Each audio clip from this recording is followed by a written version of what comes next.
तो त्रिलोचन की एक कविता पढ़ लिए। पिछली क्लास में कौन सी कविता पढ़े थे? भाषा की लहरें, है ना। वो थोड़ी गंभीर रचना थी, थोड़ी सी मुश्किल समझने में, जटिल रचना थी, है ना। लेकिन ये बहुत प्यारी सी कविता है, परिचय की गांठ। ठीक है, बहुत प्रेममयी कविता है और छोटी सी कविता है। यहाँ पर परिचय की गांठ, गांठ शब्द को ध्यान देना है। गांठ मतलब समझते हैं ना, गांठ लगा देना, है ना। तो गांठ मतलब किसी बंधन का क्या है, घनिष्ठता का प्रतीक है, मजबूती का प्रतीक है। जैसे कि एक वीडियो देख रहा था, उसमें एक प्रश्न उठाया था कि परिचय की गांठ ही क्यों कहा, परिचय का धागा, परिचय की रस्सी क्यों नहीं कहा? क्योंकि धागा कहते तो धागा आसानी से क्या होता है, टूट जाता है। रस्सी भी टूट सकता है, लेकिन किसी चीज में हम गांठ बांध देते हैं तो क्या हो जाता है, मजबूत तो हो जाता है। तो यहाँ पर परिचय का गांठ एक तरह से प्रतीक है रिश्ते की घनिष्ठता का या संबंध की मजबूती का। ठीक है, और ये जो संबंध है वो अनायास ही बना है। अनायास मतलब बिना किसी प्रयत्न के, सहज ही, जैसे आपको कोई अच्छा लग जाता है ना, सहज ही किसी से घनिष्ठता हो जाती है। क्या किसी से एक मुलाकात में ही घनिष्ठता हो सकती है? एक शेर है, शायर का नाम मुझे याद नहीं है ना, कि एक लम्हा है ना, जो हमेशा मेरे साथ रहता है ना, कि वो जो लम्हा है ना, वो हमेशा मेरे साथ रहता है। जीवन में कुछ क्षण ऐसे होते हैं जो बहुत छोटे होते हैं, बहुत लंबे नहीं होते, है ना, लेकिन वो एक लम्हे में ही पूरे जीवन भर की स्मृति भरी होती है। तो ऐसे ही ये एक लम्हा है, मुलाकात का क्षण है, उसको हम देखेंगे। ठीक है, अच्छा वो शेर याद आ गया मुझे, एक लम्हे में मैं सदियां जीता हूं, तुम्हारे साथ एक लम्हा बहुत है। देखो शायर क्या कह रहे हैं कि एक लम्हे में मैं सदियां जीता हूं, मतलब तुम जब मेरे साथ होती हो तो उस एक लम्हे में, मुलाकात के एक क्षण में मैं सदियों का जीवन जी लेता हूं। तुम्हारे साथ एक लम्हा बहुत है, मतलब तुम्हारे साथ बिताया हुआ एक पल, छोटा सा क्षण भी मेरे लिए बहुत है। तो आधुनिक साहित्य में भी जो क्षण है उसका महत्व बहुत है। ऐसे ही त्रिलोचन की इस कविता में जो परिचय की गांठ लग जाती है वो किसी लंबे समय का परिचय नहीं है, बल्कि एक क्षण का परिचय है। ठीक है, कैसे परिचय होता है देखते हैं। यूं ही कुछ मुस्कुरा कर तुमने परिचय की वो गांठ लगा दी। नायक या हमारे कवि बैठे हुए हैं, किसी सोच में बैठे हुए हैं, किसी चिंता में बैठे हुए हैं, और अचानक से कोई उन्हें देखता है, कैसे मुस्कुरा कर देखता है, और उस मुस्कुराहट में इतनी आत्मीयता है, इतना अपनापन है कि उस मुस्कुराहट में ऐसा लगता है कि नायिका ने या जिसने उन्हें मुस्कुरा कर देखा, परिचय की कोई गांठ लगा दी, कोई धागा नहीं जोड़ा, गांठ लगा दी। मतलब एक ऐसा, मतलब जो उसकी मुस्कान में ऐसा आकर्षण है, ऐसी आत्मीयता है कि उसे जो कवि है आजीवन भूल नहीं पाए। ऐसा लगा जैसे मैं उस मुस्कान को या इस आत्मीयता को बरसों से पहचानता हूं। तो सिर्फ मुस्कुरा कर देखा। कई बार आप बहुत उदास होते हैं ना, और कोई कंधे पे हाथ रख देता है, बोलते हैं टेंशन मत ले, सब ठीक हो जाएगा। आपको उसके सिर्फ कंधे पर हाथ रखने में ही कितना सुकून मिल जाता है। तो ऐसे ही नायक जब उदास है, नायिका ने उसे मुस्कुरा कर देखा, और नायक को जो अपनापन महसूस हुआ, उस मुस्कान को वह जीवन भर नहीं भूल पाए। इसलिए वो कह रहे हैं, यूं ही कुछ मुस्कुरा कर तुमने परिचय की वो गांठ लगा दी। तुम्हारे उस मुस्कुराने में परिचय का वो गांठ बन गया, जो आजीवन तुमसे जुड़े रहने का कारण बन गया। क्यों उनको उनका ये मुस्कुराना बहुत अच्छा लगा। आगे कह रहे हैं, जब आप बहुत परेशान होते हैं और कोई मुस्कुरा कर बात कर दे, कोई कंधे पर हाथ रख दे, कोई सर पर हाथ रख दे, पीठ सहला दे, अच्छा लगता है ना। तो लेखक या कवि कह रहे हैं, था पथ पर मैं भूला भूला, फूल उपेक्षित कोई फूला, जाने कौन सी लहर उस दिन तुमने अपनी याद जगा दी। कह रहे हैं कि मैं पथ पर भूला भूला था, मतलब मैं बहुत दिग्भ्रमित था, भूला हुआ, भटका हुआ था। यहाँ पथ से आशय है कि जीवन की समस्याएं, उनका ध्यान जीवन की समस्याओं में उलझे हुए थे, उन्हें सही मार्ग नहीं दिख रहा था, वो भटके हुए थे। ठीक है, और फूल उपेक्षित कोई फूला, मैं ऐसे फूल के समान था। फूल मतलब पवित्र आत्मा, हृदय की कोमलता का प्रतीक है, लेकिन हृदय की इस कोमलता का कोई महत्व नहीं था। उपेक्षित मतलब जिसकी लोग उपेक्षा करते हैं, जिसको कोई लोग ध्यान नहीं देते। फूल जनरली सामान्यतः क्या करता है, लोगों का ध्यान आकृष्ट करता है। कहीं फूल खिला है, आप देखते हैं कितना सुंदर फूल है, आपका मन करता है उसको तोड़ दें। लेकिन कवि कह रहे हैं कि मैं उस सुंदर फूल के भांति था, जो वन में फूला था, जिसकी ओर किसी का ध्यान नहीं था। मतलब मेरे हृदय में कोमलता थी, करुणा थी, प्रेम था, लेकिन उस ओर किसी का ध्यान नहीं था। मतलब एक करुण हृदय होने के बावजूद, एक प्रेममय हृदय होने के बावजूद, हृदय में इतना प्रेम होने के बावजूद मैं संसार में उपेक्षित था। मुझे जो प्रेम चाहिए था, मुझे जो लगाव, मुझे जो आत्मीयता चाहिए थी, वह मुझे नहीं मिली। इसलिए यहाँ कवि ने अपनी तुलना किससे की है? फूल उपेक्षित कोई फूला। था पथ पे मैं भूला भूला, मैं अपने जीवन में भटका हुआ था, मुझे सही मार्ग नहीं मिल रहा था, और मैं एक ऐसे फूल की भांति था जो उपेक्षित होकर फूला हुआ है, जिसकी ओर किसी ने ध्यान नहीं दिया है।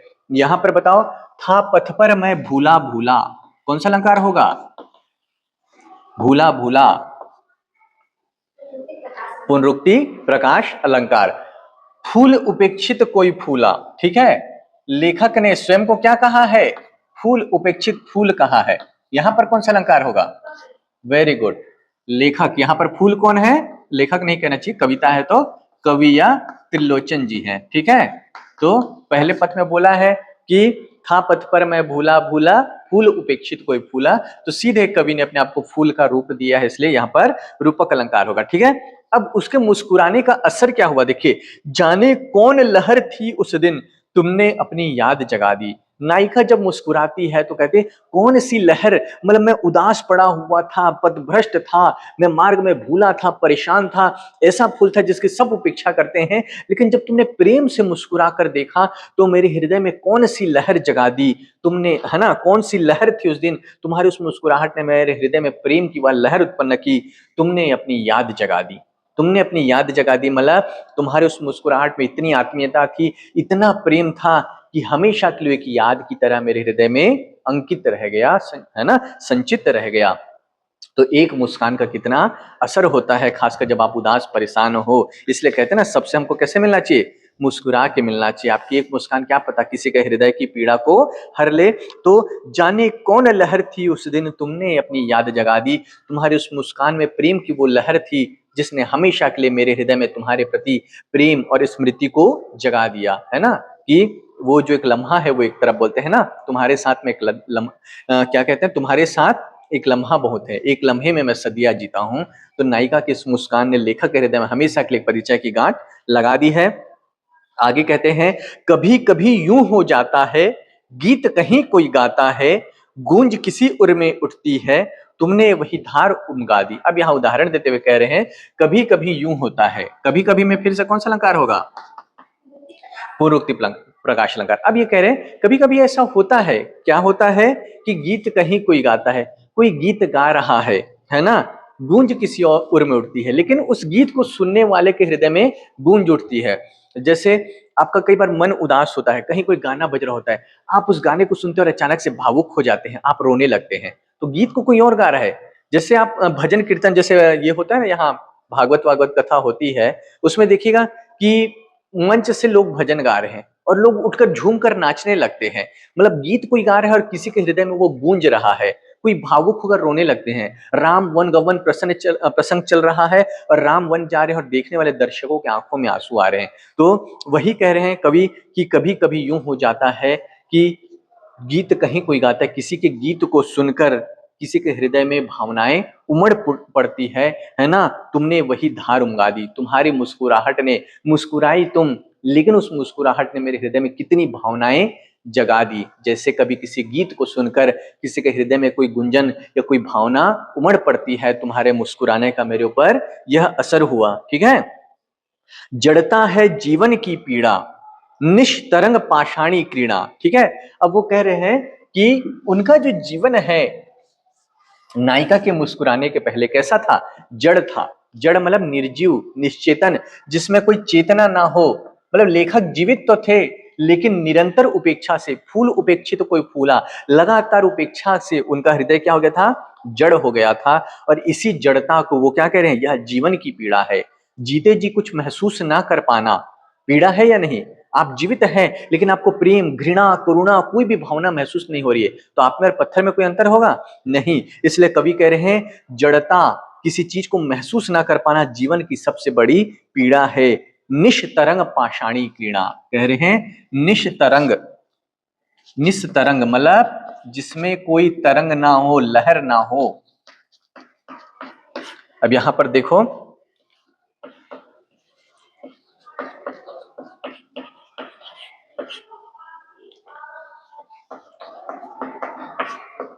रूपक देखना, ठीक है। यहां पूरा कवि क्या कह रहे हैं, जड़ता है जीवन की पीड़ा, ठीक है। जड़ता क्या है, जीवन की पीड़ा है। रूपक होगा, जड़ता को कवि क्या कह रहे हैं, जीवन की पीड़ा कह रहे हैं। आगे फिर उस रूपक को आगे बढ़ा रहे हैं, ऐसा जीवन जो जड़ है, जिसमें संवेदनाएं नहीं है, जिसमें अनुभूतियां नहीं है, वो क्या है, निष्तरंग, जिसमें कोई लहर ना उठती हो, ऐसी पाषाणी क्रीड़ा, मतलब पत्थर के खेल जैसा, मतलब जैसे पत्थर को कोई अनुभूति नहीं होती, ऐसे वह जीवन जो जड़ है, जिसमें संवेदनाएं भावनाओं से हीन जीवन, बिना तरंगों के पाषाणों के पत्थरों के खेल के समान है। जैसे पत्थर को कुछ अनुभूति नहीं होती, पत्थर को आप पत्थर से मारेंगे, पत्थर को अनुभूति होगी, पत्थर रोएगा नहीं, रोएगा, है ना। पत्थर को प्यार से सहलाओगे, पत्थर प्रसन्न होगा नहीं। ऐसे ही जड़ व्यक्ति का जीवन सबसे बड़ी पीड़ा है ना, जड़ता सबसे बड़ी पीड़ा है। और वो पीड़ा किसका रूप है, ऐसे जीवन का, ऐसे पत्थर के समान है, जिसमें कोई लहर नहीं उठती, ना प्रसन्नता की, ना उदासी की, ना करुणा की, ना शोक की।